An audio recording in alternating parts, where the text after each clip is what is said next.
Convention 2019。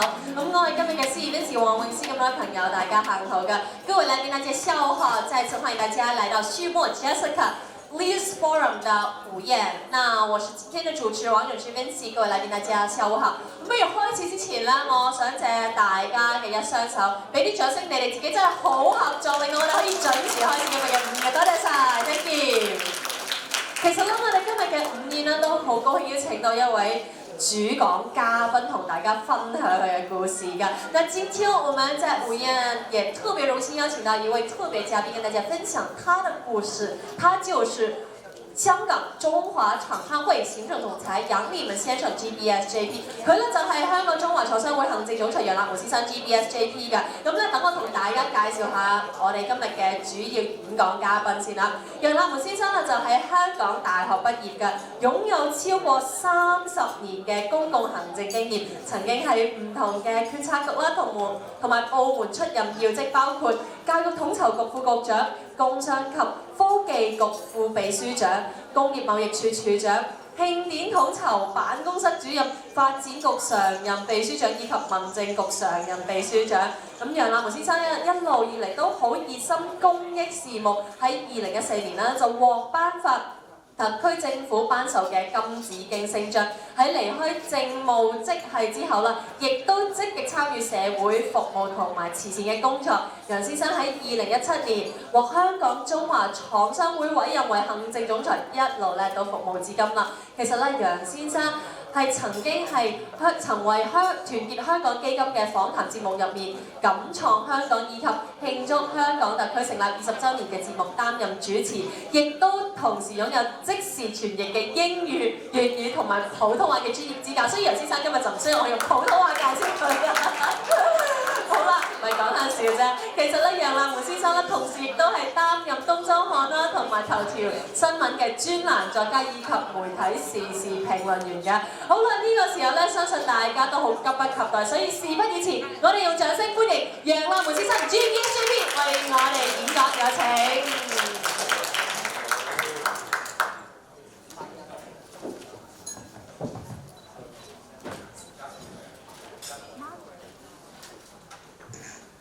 Thank you very much for that introduction.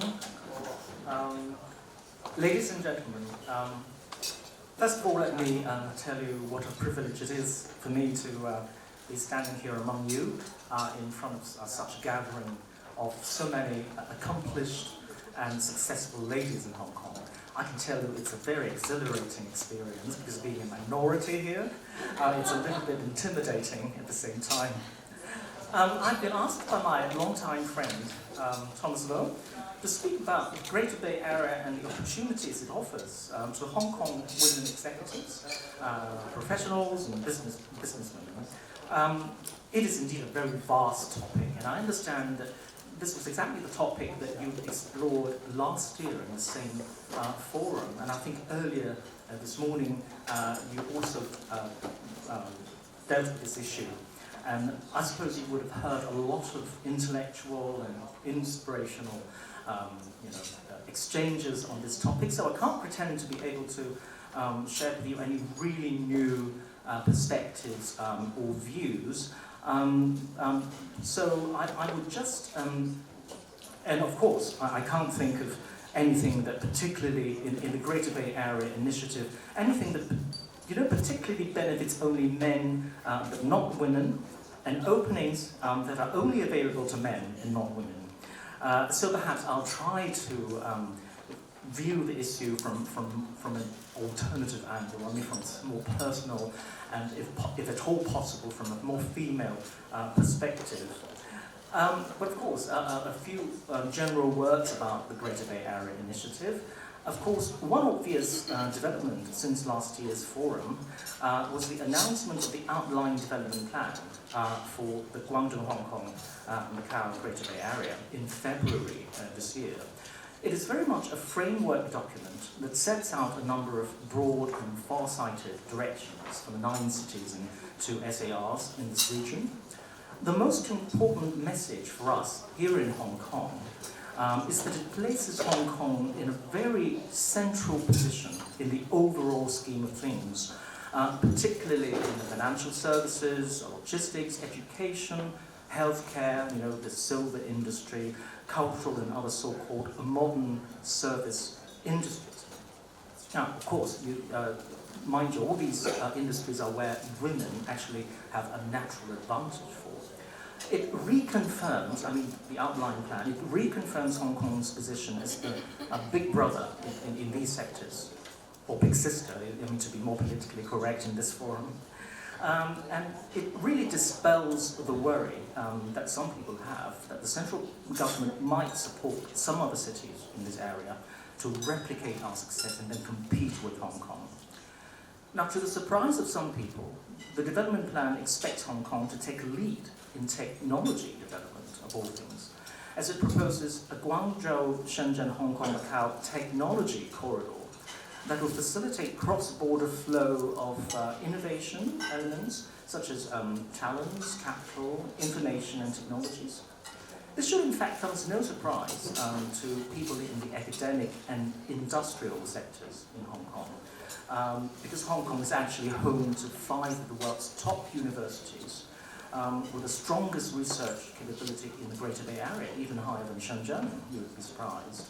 As well as the potential for becoming a hub for the commercialization, financing, marketing, branding, and IP protection of new technologies. Now, all these developments in this, what we call modern service industries and the technology sector actually bode very well for Hong Kong in an area, this GBA, that has a GDP comparable to the entire South Korea, and also a vast domestic market of 17 million people, not counting the rest of Guangdong province. We can expect that with the growth of cross-border business opportunities in the region, the demand for business and professional services will become higher than ever before. And women stand to benefit as much as, if not more, than men, because they are particularly strong in the services and professional services, such as the legal profession, accounting, healthcare, and financial fields, where women are already outnumbering men. As I said, the document was just a framework, and as such, the tone of the document was, sometimes aspirational and maybe even a bit philosophical at certain junctures. Now, some people might have preferred to see more implementation details in the development plan, but the good thing about this approach is that this leaves more room for the governments and enterprises in these cities to formulate and put forward our own suggestions for actual policies and measures to be implemented, making use of the development principles set out in the documents. And these principles, mind you, have been actually debated at length and then agreed at the central government level. Now, it is now up to us, people from the business, non-government, as well as academic sectors of Hong Kong, to come up with concrete measures to be taken by the various governments to achieve the goals set out in the plan. Actually, the central government has itself taken the lead to announce a number of practical measures to promote the integration and movements of people within the GBA. It's now easier for Hong Kong people to get a mainland residence ID card, which makes it easier for Hong Kong people to seek employment, take part in social security and housing schemes in the mainland, and it also makes it easier for Hong Kong people to open bank accounts, train and flight tickets, enroll in education programs, driving license, and what have you. Now, shortly after the announcement of the plan, a package of tax measures were introduced to facilitate Hong Kong business persons to travel or to work in the GBA on a regular basis without falling within the tax net of the mainland. Now, some of you may already be familiar with what we call 183 days rule, now, which means if you spend more than 183 days a year in the mainland, you will be liable to pay mainland tax. Okay? Now, as a result of intense lobbying from the Hong Kong business sector, this rule has been relaxed considerably. Now, if you spend less than 24 hours in the mainland, and even if you stay overnight, your trip won't count as one day. So it's only when you stay the second night in the mainland would your trip count as 1 day, for the purpose of 183 days rule. So this is actually a very charitable way of counting your days for tax purposes. Moreover, even if you have become really a mainland tax citizen, as it were, you have to pay mainland tax and pay a global tax as well, you only need to come back to Hong Kong for 30 days once every 5 years. And then you can be exempt, from this global tax, which means your other incomes in Hong Kong and other parts of the world won't be counted for mainland tax. Also, if you fall within the categories of what we call high-end talents, 高端人才, from Hong Kong, you will get a rebate, from the mainland government, which is the difference between the tax you pay in Hong Kong and the tax you pay in the mainland. Which means you pay Hong Kong taxes the whole time, okay, while working in the mainland. Now, these measures provide incentives for Hong Kong people to expand their business horizons to the GBA, and you can't do it without actually going there, right? You have to be physically there to grasp all the new opportunities, and that's actually what we tell our young people to do. Go north, because there are plenty of opportunities there. And this has been made more convenient by the new transport links, between Hong Kong and the mainland, the high-speed rail and the Hong Kong-Zhuhai bridge and whatnot. This is well and good, but there may be a flip side, especially for Hong Kong business women. Now, if new opportunities across the border require them to travel more extensively in the region and remain there for prolonged periods of time, that might be a flip side. I used the term equal opportunities just now, earlier on, and some of you may not readily agree with me there, because actually opportunities for women's advancement in the workplace may not be as equal as they seem on the surface. Particularly when they start a family, as most of them have a stronger wish than their husbands, to spend more time on their kids' education and personal growth. You would have heard the saying in Chinese, 孟母三迁, the mother of Mencius, our great Chinese philosopher, moving home 3 times so that her son would get the right environment, to receive education and to focus on his studies. Now, actually, mothers throughout the centuries in China have been actually doing the same thing throughout the centuries, because their husbands just wouldn't be bothered with how their kids are doing at school. And they can't really tell the difference between getting 17 points for a dictation and getting 90 marks for a dictation, And of course, the excuses that husbands cite would be, work pressure, long working hours, and tiredness when they come home, and whatnot. So this is a pity. And by default, women end up shouldering this responsibility. And this is unfair to those women who do a full-time job or who have aspirations for a promotion. Now, that's why I have so much admiration for women who can actually, juggle, with 2 jobs at the same time, sometimes 2 full-time jobs. One is the office and the other one is home. Because that's really a lot of time required, because you need to also take the kids to extracurricular activities and whatnot. As a result, some women, just opt to stay on the sideline in the workplace, or, work part-time, or actually quit their jobs altogether. And that's really a pity, because but it is a fact that we must all face. I just read from the news that the wastage rate of women barristers in Hong Kong is on the rise. And I'm afraid maybe the same phenomenon might be happening to some other professions as well. Now, in my previous incarnation in the Home Affairs Bureau, I used to be responsible for the Family Council, chaired by the Chief Secretary. And one of the things I did was to promote family-friendly measures in the workplace, like flexible working hours, allowing employees to work from home, or providing even new nurseries, in the office. So as to make it easier, for female employees, to get a good day's job done. And also we introduced a family-friendly employees award scheme to commend those employers who actually adopt such measures. And we made a lot of noise, and we've got people thinking about the advantages of these family-friendly measures, because the advantages don't only accrue to the workers themselves, but also to the company as a whole, because happier employees enhances the productivity of the company and the morale of the workforce. Now, the GBA initiative will usher in a new era where Hong Kong people will need to interact more closely and frequently than ever before with the other GBA cities in terms of both business connections and physical presence. This presents a challenge to women executives who need to spend more time with the family.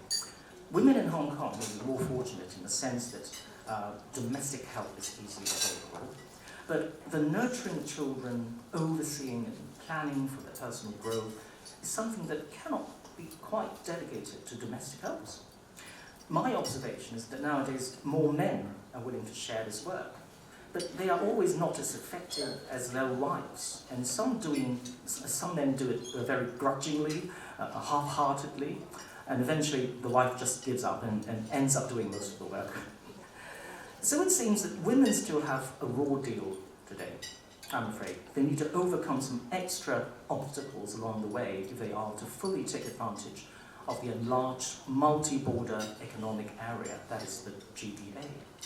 But I see a couple of mitigating factors, though. The intra-regional transportation I just alluded to has been much enhanced and will get even better in the future, giving us what we call this 3-hour living sphere, right? Which makes it possible for you to actually travel to any part of the GBA in 3 hours' time. But of course, if you need to make the return trip to Hong Kong, you spend another three hours, and that's rather harsh and rushed journey, to make in a day. But also with internet connection, you can get a lot of business done nowadays, electronically, and that enables a lot of women to work from home. I personally know a few women friends who have actually started their e-commerce platforms, and they can actually work from home, just managing these e-commerce platforms. So there's no easy solution to this problem, I'm afraid, and it is a long-standing one, because one that's been accentuated in recent years by the need for Hong Kong to be less insulated from the rest of Guangdong, to cross more borders in order to remain competitive on a global basis.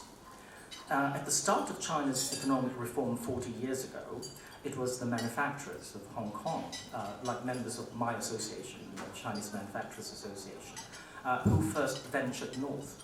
But now it's really the whole spectrum, of Hong Kong businesses having to actually go north. I've no solution to offer, really. This is really, some of my personal views. You don't have to agree with them. I suppose the whole society really must do more by way of, introducing more family-friendly measures. And of course, men also have to do a better job at sharing out the work of their wives, I'm afraid. So that's my personal perspective for the GBA theme. Okay? Thank you for listening to me. Thank you. Thank you, Raymond. Please remain and stay.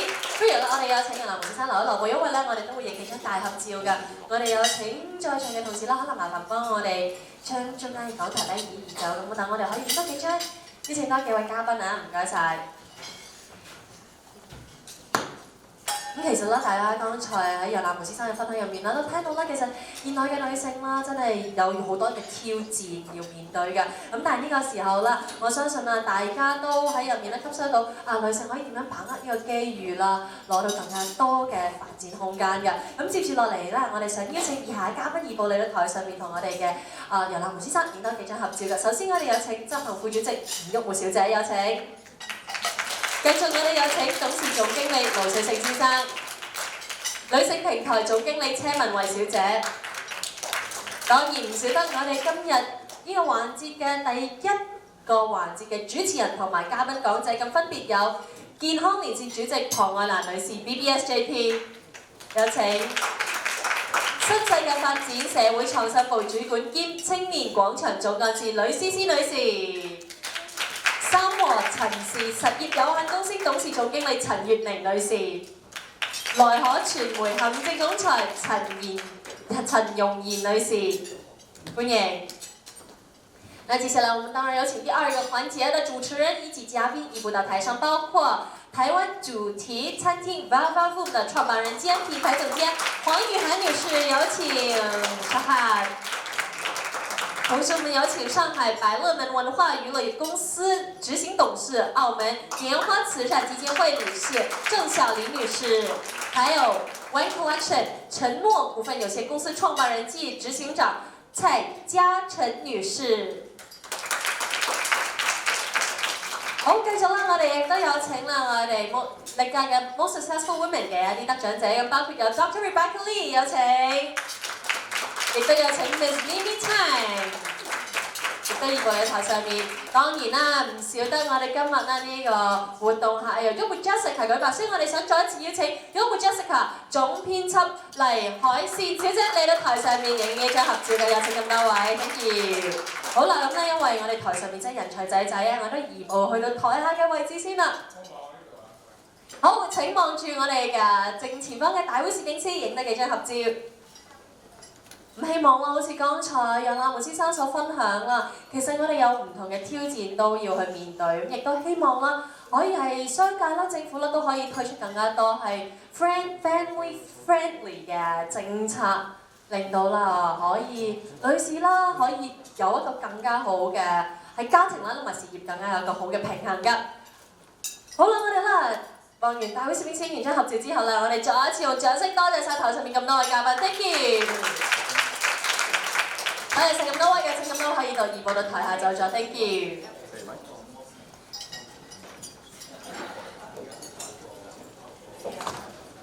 其實啦，我哋今日 JESSICA Leaders Forum 2019咧嚟到呢度已經接近尾聲啦。咁喺度咧，我哋再一次啦，多謝咁多位來賓啦，抽空出席我哋今日嘅活動，同埋支持我哋今日嘅一眾。多謝晒你哋支持機構啦，同埋贊助機構嘅。那來到這兒，我們今天 JESSICA 的我們的卓越領袖論壇2019已經來到尾聲。再一次感謝我們所有嘉賓今天抽空出席我們的活動，以及支持我們今天活動的一眾贊助，還有支持機構，包括有我哋今日啦活動嘅贊助單位同埋支持機構，包括有大會指定嘅海外物業中介顧問。翡翠島物業，我們大會指定的海外物業中介顧問翡翠島物業，大會指定法式甜品 Paul Lafayette， 大會指定法式甜品 Paul Lafayette， 以及大會指定保險公司中國平安，仲有我哋大會指定保險公司中國平安。當然啦，禮物贊助亦都包括有禮物贊助，包括有 Choice 巧思。Choice 豪斯、嘉悅醫療、嘉悅醫療，還有 GBS。咁最後啦，亦都要多謝我哋一眾嘅支持機構，包括有香港女會計師協會，我們一眾支持機構包括香港女會計師協會、香港總商會、香港總商會、香港女青年商會、香港女青年商會、GBS， 還有如新南灣海景酒店、如心南灣海景酒店、大灣區扶輪社、大灣區扶輪社、卓賢社、卓賢社，還有 Will Makeup。好啦，喺呢個時候咧，我哋嘅午宴正式開始啦！想借大家掌聲，再一次多謝每一位，多謝晒你哋今日支持，謝謝！再次以掌聲感謝每一位今天的出席，以及所有機構今天的鼎力支持。再一次感謝各位，希望大家好好享受我們為您準備的午宴，希望大家有一個愉快充實的一天。謝謝各位，謝謝。